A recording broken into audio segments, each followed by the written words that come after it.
Hello everyone, I hope you all are doing good. And पीछे कुछ लोगों से मैंने बात करी थी, बहुत ज़्यादा डिमोटिवेट रहो।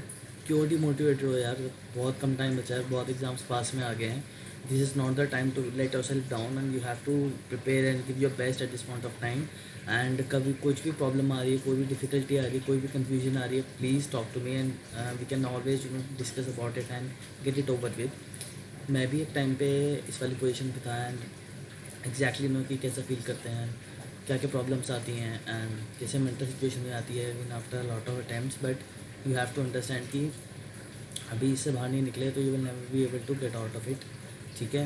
एंड दो ही चीज़ हैं यार, या तो इतने अटैम्प्ट्स हो गए हैं तो give your best and gate out of it, और उसके बाद अपना नेक्स्ट अपने फाइनल की तैयारी करो। वैसे I don't suggest this thing but it is a reality which I also come across in the recent times. CA is not everything in our lives. There are a hell lot of things that we can always do. ठीक है। If you think that this is not a cup of tea and it's not working out, doesn't mean that you are that you are a failure or something like that. You can always switch to other courses and you can also always do other things in your life. I'm planning to bring such things in front of you in some time after exams and all. Give what all you can do so that you won't feel getting out of CA as a failure and all. ठीक है। सो living aside, अभी बहुत कम time बचा है, अभी इन सब चीज़ों के बारे में टाइम नहीं सोचने का। अभी तो सिर्फ बहुत अच्छे से डेडिकेटेडली फोकस करो एग्जाम्स के बारे में और गिव योर बेस्ट। नोट्स दिए हुए हैं, रिव्यू दिया हुआ है। अभी ये कुछ मैंने एक सेस्टेड कॉपी मैंने चेक करी थी, उसका एक रिव्यू मैं दे रहा हूँ, और साथ में इसमें मैंने भी अपनी रिव्यू करी थी दोबारा अपनी सेस्टेड कॉपी जो मैंने अपनी अटेम्प्ट में दी थी जब मैं फेल हुआ था, वो दोनों मैं यहाँ पे रिव्यू कर रहा हूँ। ठीक है। So learn from this mistakes and don't repeat it in your exams, because this is what is required at this point of time. See, you have prepared 2 or 3 times, you have appeared for mock test, done revision of your notes and all. You have gone everything. Now what it needs to be done कि whatever you have prepared in on all of these times, you have to write it in exams. ठीक है। सो अब हमको last की जो writing जो preparation है, जो हमारी राइटिंग की जो स्ट्रैटेजी है, उस पर we have to work upon. वो वाली चीज़ हमारी पूरी ए गेम होनी चाहिए। I am trying to speak as fast as I can so that it won't make waste much of your time. Also you can increase the speed of the video to waste as time of yours as can be possible. ठीक है। Sorry, call आ गया था। So what I was trying to से is कि get a hold of these points. These are very very necessary so that you don't repeat this mistake in exams, and this is what is really required at this point of time. ठीक है। So let's get started. सबसे पहले तो बहुत सारे questions में ऐसा होता है कि आपको एक सेक्शन का रेफरेंस दे दिया जाता है, या फिर उस सेक्शन का जो हेडिंग होती है, जो उसकी उस प्रोविज़न का नाम होता है, वो आपको दे दिया जाता है। सो दैट टीचर को या एग्जामिनर जिसने पेपर सेट करा, पेपर सेटर को पता होता है कि ये वाला प्रोविज़न सब बच्चों को आता है। तो as soon as a give the reference for the provision of the section, the student will wholeheartedly write the whole provision. So they are aiming to waste the time of the student, so that they want to know the judgment of the student, because you are also becoming a professional. They want to check your judgment as to how good you are in judging as to when the provision is to be written completely and when the provision is to be written briefly, in short, and directly you have to give the conclusion and the analysis of the answer that is being asked in the questions. ठीक है। सो पहले question देखो, उसमें देखो कि हमको provision आता है या नहीं आता। ऑब्वियसली आना ही चाहिए, बट स्टिल कुछ आउट ऑफ द बॉक्स भी आते हैं, उसके बारे में भी later on the video I discuss. तो जो प्रोविज़न आपको आते हैं अच्छे से, and you know the section number also, please do quote it. If you don't know, don't quote it. So if you know the provision and the section, लिखो वहाँ पे, पर चेक करो कि उस क्वेश्चन में उस प्रोविज़न की कितनी रिक्वायरमेंट। अगर आपको पूरा लिखना है तो आपको कितना पूरा लिखना है, तो क्या आपके पास टाइम है तब पूरा लिखने का? और अगर आपको पूरा नहीं लिखना, ब्रीफली लिखना है, क्वेश्चन में ब्रीफली ही रिक्वायर्ड है, तो ब्रीफली ही लिखो। और उसके बाद जो क्वेश्चन में जो केस पूछा गया है उसका एनालिसिस करो और फिर jump to the conclusion part. ठीक है। प्लस में एक चीज़ और कर सकते हो, अगर आपको इफ़ यू वांट कि मेरे को पूरा प्रोविज़न लिखना है और आपके पास टाइम नहीं है, तो what you can do is कि प्रोविज़न लिख लो, लाइक 60-70% प्रोविज़न लिख लो और उसके बाद 4-5 लाइनें छोड़ दो। After living 4 to 5 lines, jump to the next question. At the end whenever you will be getting time, वो वाला प्रोविज़न वहाँ पे आके वहाँ पे फिट इन कर देना, ताकि तुमको प्रोविज़न भी पूरा हो जाए और तुम्हारा कॉन्फिडेंस भी ना लूज़ हो उस केस में। ठीक है। जैसे अभी सेक्शन 144 का क्वेश्चन था, नवंबर 20 का, ये आउट कोर्स का, you can see the question, question number 3D था। वहाँ पे 144 का उसने रेफरेंस दिया था, services not to be rendered by, services specifically not to be rendered by the auditor, ठीक है। यहाँ पे अब उन्होंने प्रोविजन का नाम दे दिया, तो बच्चों ने क्या करा, पूरा पूरा बड़ा आंसर पूरा 144 लिख दिया। But when you will go to suggested answer, उन्होंने पूरा प्रोविजन नहीं लिखा हुआ, लिमिटेड पार्ट लिखा है। जिस 144 में जौन सी सर्विस के बारे में उस क्वेश्चन में पूछा गया है, जो स्पेसिफिकली वो करी गई है, प्रोहिबिट करी गई 144 में, उसको लिखा है कि 144 में लिखा हुआ है, उसके बारे में शॉर्ट में लिखा हुआ है कि ये 144 में लिखी हुई है, and but 144 is all about. और उसके बाद सीधा एनालिसिस पार्ट में दे जम्प्ड, एंड देन उसके बाद कंक्लूजन, ठीक है। सो ध्यान रखो ये वाली चीज़, पूरा लिखोगे हर एक में, जिसमें रिक्वायर्ड नहीं है तो it will lose you out a lot of marks, first thing. Second, आप ही पूछोगे कि सर किस क्वेश्चन में हमको कैसे पता चलेगा कि किस में पूरा लिखना है, किस में नहीं लिखना। तो देखो, सबसे पहले इसका मैंने अभी नीचे भी आऊँगा, सबसे पहले read the question carefully as to what is actually required. If you don't know what is actually required, तो यू वॉन्ट बी गेटिंग कि मुझे कितना लिखना है, कितना नहीं लिखना, और क्या लिखना है क्या नहीं लिखना। फिर उसके बाद नेक्स्ट थिंग है, पहला तो read the question carefully as to what is the requirement, उसको रिक्वायरमेंट को पढ़ो और उसको फिर सॉल्व करो। सेकेंड, PM प्रैक्टिस मैनुअल देखो, सजेस्टेड आंसर्स देखो, RTP देखो, पास्ट ईयर के MTP देखो। इससे you will get an idea कि अच्छा इस टाइप के क्वेश्चन अगर मेरे पास आ जाते हैं तो मेरे को इसमें कितना लिखना है, कितना नहीं लिखना, ठीक है। So first point is all about this only. Second की, अगर आपको कोई यूनिक क्वेश्चन आ जाता है, कोई आउट ऑफ द बॉक्स आ जाता है जो आपने कभी देखा ही नहीं हुआ, so at that point of time you are beating around the bush, you are beating around the bush, taking your wildest guess, and whatever you have read, whatever you have imagined, उस point of basis पे तुम सबसे best answer वहाँ पे imagine करने की कोशिश करते हो, वहाँ पे लिख के आते हो एग्जाम में। Note it anywhere whenever you are writing any points and all these points. ये वाला जैसे एक क्वेश्चन है, क्वेश्चन नंबर 4, अब वो क्वेश्चन नंबर 4 आप कर रहे हो, क्वेश्चन नंबर 6 आपने उसमें छोड़ा है, ऑप्शन में छोड़ा है, क्वेश्चन नंबर 4 आप कर रहे हो। क्वेश्चन नंबर 4 का 2 पार्ट है जो बड़े अच्छे से आपको आते हैं, तीसरा पार्ट है जो आप बिल्कुल आउट ऑफ द बॉक्स है, जो आपने कभी नहीं पढ़ा, जिसकी आप वहाँ पे वो करने वाले हो, गैस वर्क करने वाले हो। सो डू वन थिंग कि क्वेश्चन 4 का still if you no 2 part very अच्छे से, स्टिल टेक दैट क्वेश्चन 4 बिल्कुल एंड में, टेक दैट क्वेश्चन 4 बिल्कुल एंड में, do those two parts which you know very good and completely, do those 2 parts first, and then that guessing work वाला should be एकदम end में of the answer sheet, because you are guessing an answer, ठीक है। It is nowhere a good impression on the checker who will be checking your copies. So at that point of time you will have to at that point of time you will have to be cautious and smart as to when you are placing your guesswork in your answer sheet, because that is the representation of yours of those 3 years and not the 6 months। उनको वो 3 घंटे दिख रहे हैं, पीछे 6 महीने नहीं दिख रहे हैं। तो अपना बीटिंग अराउंड द बुश बिल्कुल एंड में रखो और अपना वाइल्डेस्ट गेस मारो, ताकि 4 में से कम 1, 1.5, 2 भी मिल गए तो we have won the battle and we are victorious at that point of time। But make sure कि उसको एंड में रखो, बीच में रखोगे ना पक्का आपका वहाँ पे जो इम्प्रेशन है एग्जामिनर के सामने वो आपका ख़राब होगा, and it is a fact. Even I have experience this a lot of times and people who have checked when I have spoken with them they also said the same thing कि उसको बीच में लिखने से impression ख़राब होता है। अगर and में तो बच्चा वही करता है ना, उसको नहीं आता, तो एंड में रखो ना उस वाले पार्ट को भी। हाँ, उसमें एक चीज़ और कर सकते हो कि स्टार्टिंग के जो 4 का जो 2 पार्ट तुमको आते हैं 4th क्वेश्चन के, उस वाले के 4th के 2 बार तुम पहले कर लो, और 4 का C हमेशा एंड में करो। वैसे बोला जाता है कि एक क्वेश्चन हमेशा साथ में करो, that is what I already suggested, but in case ऐसा हो जाता है कि तुम उसके 2 पार्ट पहले कर लेते हो तो 4 के C को बिल्कुल एंड में लेके जाओ, ठीक है, बीच में मत लिखो। अगर तुमने लिख दिया और उसके बाद कोई ऐसा क्वेश्चन लिखा जो तुमको आता है, उसका इंप्रेशन ख़राब हो सकता है और हो सकता है कि उसके मार्क्स भी इफेक्ट हो जाए, and then we will be in a position कि यार इसमें तो मैंने अच्छा सा लिखा था, सही आंसर लिखा था, सही आंसर से मैच कर रहा था, तब भी नहीं मिला। But you know the reality कि क्यों होता है।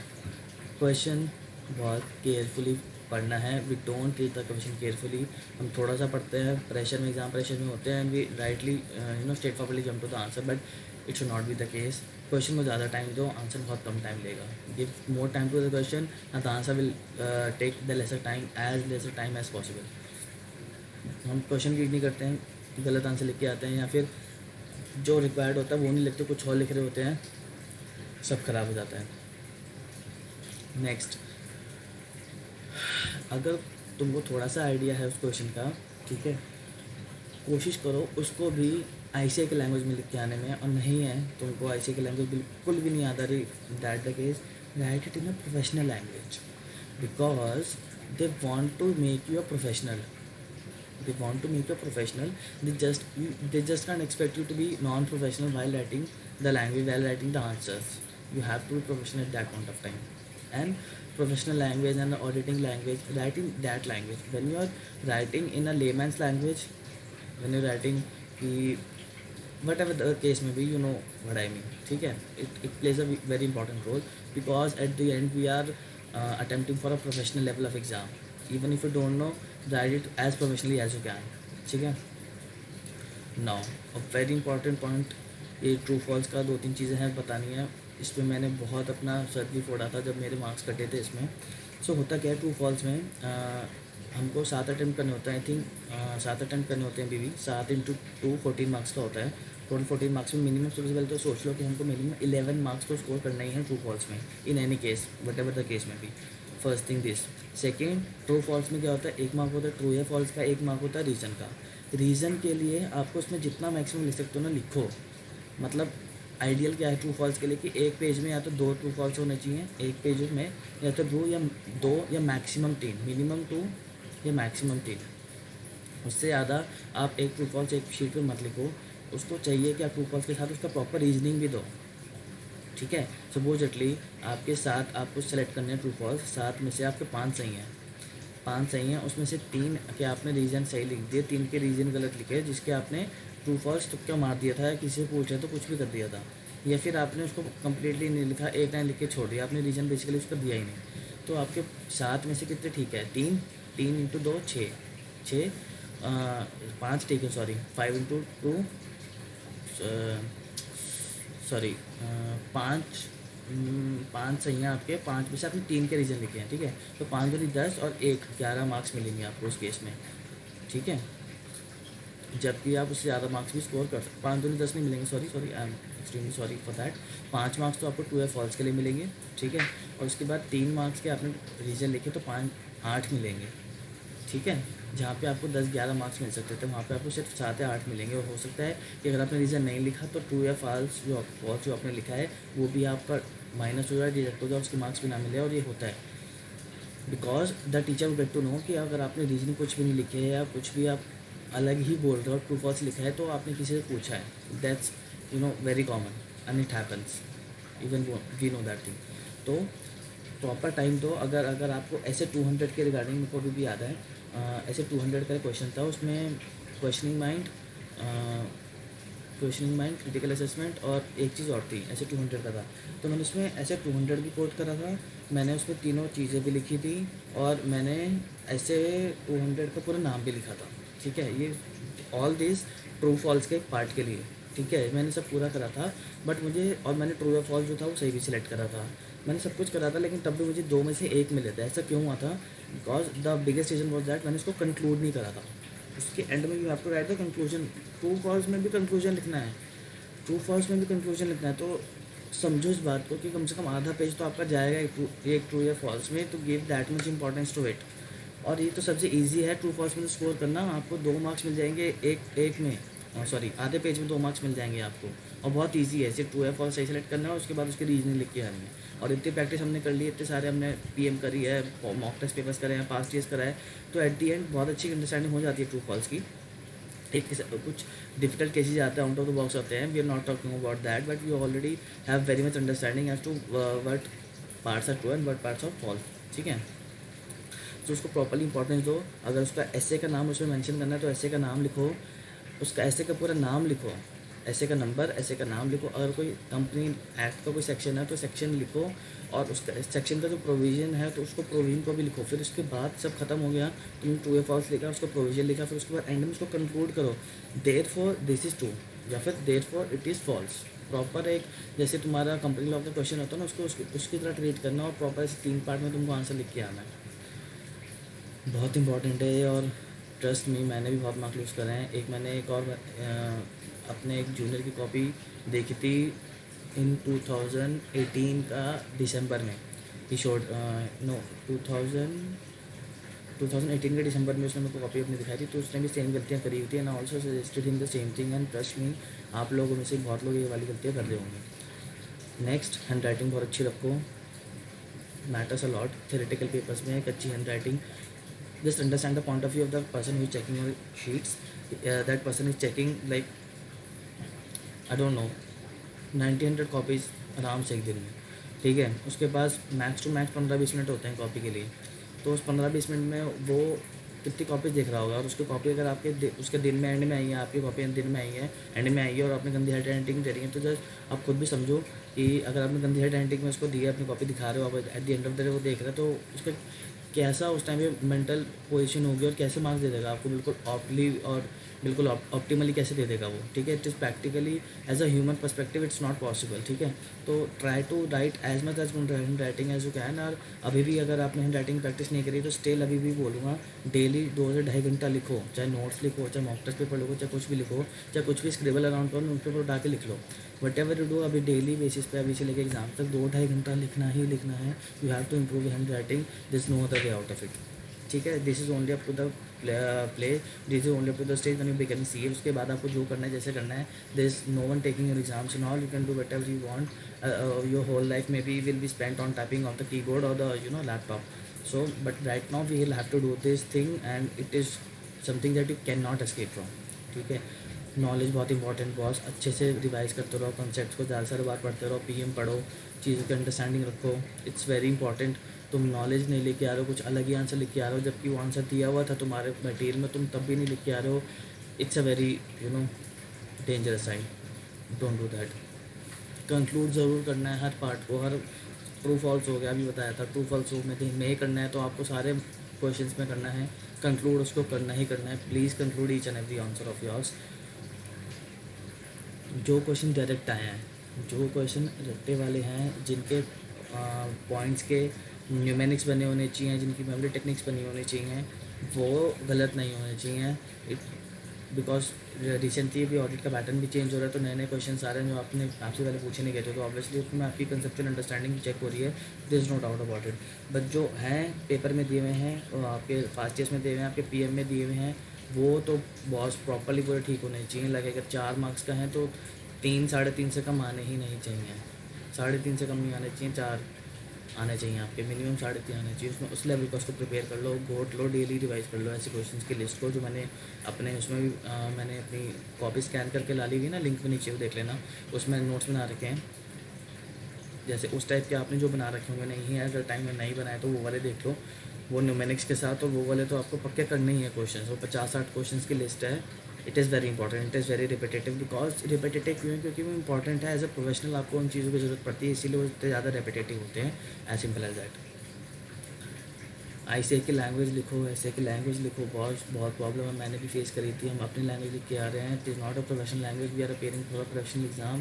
Please do write ICA's language, and जो लैंग्वेज उसको रिक्वायर्ड है। We refers to a lot of teachers जो who make our task easier by learning, by teaching us and by making us learn the layman language and by the easier language. But the point is, वो language से तभी important होती है जब आपको concept understand करना है। But apart from that you will have to write in a professional manner, ठीक है। अंडरस्टैंडिंग के लिए वो वाली लैंग्वेज जो author I am not saying everyone is doing it, but जो ऑथर्स वो इजी लैंग्वेज का इस्तेमाल कर रहे हैं, they want you to learn, तो दैट इज़ रॉन्ग। उसको इसलिए इस्तेमाल करो when you are understanding the concept. Apart from that, just rely on the ICA's language and do write it. It is our bible, it is our mother body, and you know how important it is to learn the professional language. Next, underlining करो। फिर underlining का time नहीं मिलता है, बहुत time निकालो, practice करो। Underline हमको करना ही पड़ेगा थ्योरेटिकल पेपर्स में। उसके पास मैं बता रहा हूँ 15-20 मिनट मैंने ज़्यादा बोल दिया, 10-10 मिनट में कॉपी चेक होती हैं एक, and they have to do it. They are chartered account, they are qualified chartered accountant, they are having so much of experience, they are not getting the requisite, they're not getting a very good pay for it. So obviously even when you will be when you will becoming chartered accountant, when you will have to check copies, you will also feel the same thing when which they are feeling, जो हमको लग रहा है कि यार उनको ऐसा नहीं करना चाहिए, बट प्रैक्टिकली ऐसा होता है। 10-15 मिनट से ज़्यादा कॉपी में नहीं लगते ऑलरेडी। ऑब्वियसली उसके बाद उन्होंने 500-1000 कॉपी चेक कर ली होते हैं पिछले 1 महीने में, तो उनको ऑलरेडी सबके आंसर रटे होते हैं। उनको सबके आंसर रटे हुए होते हैं, उनको पता होता है क्या होना है क्या नहीं होना है। बट जो कॉपीज उनके स्टार्टिंग में आई हैं, जो जिनके आंसर अभी उनको रटे नहीं हुए हैं, तो have to give them, you have to give, तुमको उसको बोलना है कि तुम कम से कम टाइम लगाओ। मैं तुमको अपने आंसर शीट में सारे इंपॉर्टेंट पॉइंट्स अंडरलाइन करके दे दूँगा। सारे कीवर्ड जो ICA ने पढ़वाए हैं, जो ICA ने हमको मटेरियल में अपने दिया है, वो सारे मैं तुमको I will give them all to you. I will save your time. तो उसका 15 मिनट वाली कॉपी 10 मिनट में चेक करवा दो, उसको सारे पॉइंट्स अंडरलाइन करवा दो एंड टेल देम कि बॉस मैंने सारा आंसर लिख दिया है, फिर अंडरलाइन भी कर दिया है और टाइम से कंप्लीट भी कर दिया, सारा पेपर कर दिया है। तो give them as much marks as possible. उसका टास्क ईजी करो। मैंने भी इस अटेम्प्ट में क्लियर करा था। एग्जामिशन आई थी मेरी ऑडिट में, 60 मार्क्स है स्कोर्ड। उससे मैंने हर एक आंसर को मैंने कंक्लूड करा था। मैंने ICA की लैंग्वेज लिखी थी, मैंने सबकी अंडरलाइनिंग करी थी, प्रॉपर हैंड राइटिंग में करके आया था और बहुत स्पेसिंग करी थी मैंने उस अटेम्प्ट में literally did a whole lot of writing practice. मैं बैठ के रोज लिखता था। मैंने practice makes a man perfect, बिल्कुल वो फील हुआ। मेरी handwriting is very bad, but वो स्पेसिफिकली मैंने एग्ज़ाम्स के लिए अभी भी मैंने प्रिपेयरिंग तो मैं लिखता हूँ ताकि I want to improve my handwriting, because ये रिक्वायर्ड है ना इसके लिए, इसीलिए। और स्पेसिंग छोड़ो, हर जगह के बाद खुला खुला लिखो और स्पेसिंग छोड़ो। वो खिच पिच लिखा हुआ और कीड़े मकोड़े, स्कूल में थे तब टीचर्स को पसंद नहीं आता था, C लेवल पे आके टीचर्स को कैसे पसंद आ सकती है चीज़, ठीक है।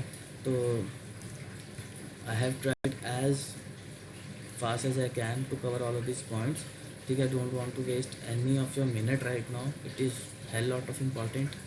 स्टे लेवल से पूरा मोटिवेटेड रहो, सब कुछ छोड़ दो, दुनियादारी, फ़ोन पूरा बंद करके रख दो। रात को 1 घंटा चलाएंगे फ़ोन, यूट्यूब, टेलीग्राम, ये वो everything, it's all it's all waste, ठीक है। इस टाइम पे सिर्फ अपनी पढ़ाई पे फोकस करो। फ़ोन उठा के राइट साइड में रख दो, अपना 12-13 घंटे का आउटपुट निकालो and give your best in this attempt. और पिछले अटेम्प्ट का अपना ना बर्डन मत लाओ अपने दिमाग में, यू डोंट नो पीछे क्या हुआ था क्या नहीं हुआ था। हमको नहीं पता हुआ, हमें तो बस आगे वाला अटेम्प्ट दिख रहा है, हमें बस आगे वाला अटेम्प्ट दिख रहा है, मुझे आगे के अगले महीना दिख रहा है, मुझे उसमें जाना है और फोड़ना है। That's all we know, nothing else,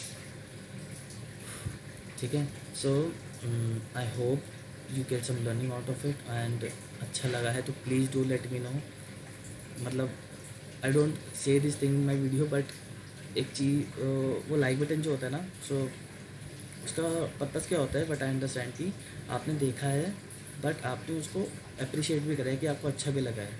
just because that comes in your like videos playlist, it won't matter you at all, but it gives a whole lot of motivation to the person creating it and who is making it. तो उसको full lot of motivation मिलती है कि हाँ, if 100 people have watched, at least out of 100 people 70-80 people have given a like, so they like the content, then they like the effort that a person is making into doing that, ठीक है। if 100% of watching only 10 or 15 are liking, it means कि ठीक है वो लोग आए थे, देख के चला गया था या उनको पसंद नहीं आया था, but when you give likes and when you comment ना, it gives whole lot of motivation to me to help me out and give some time to it। मैं अपना एक्स्ट्रा और टाइम निकाल के कहीं से मैनेज करके I do all of this things to really help you out guys, because I have been there where you are and I know कि ये किस टाइप का हेल्थ है, ठीक है। I have been there, so please do give a like and share करो जो तुम्हें लगता है उस बंदे के साथ जिसको इस चीज़ की ज़रूरत है, ठीक है। And I don't advertise and publicity, यार मुझे ऐसा कुछ मॉनेटरी बेनिफिट नहीं है इससे, even you know, but I just want to help you out guys, that is why I am doing all of this things, ठीक है। And if you really like it do let me know, it motivates me to another level. I just can't explain the feeling, ठीक है। when people reach out to me, they mail me and then message me, it motivates me a lot. So that's all for now. I hope you prepare to your best and get the best out of it. All the very best for exams. Signing out for now. Bye.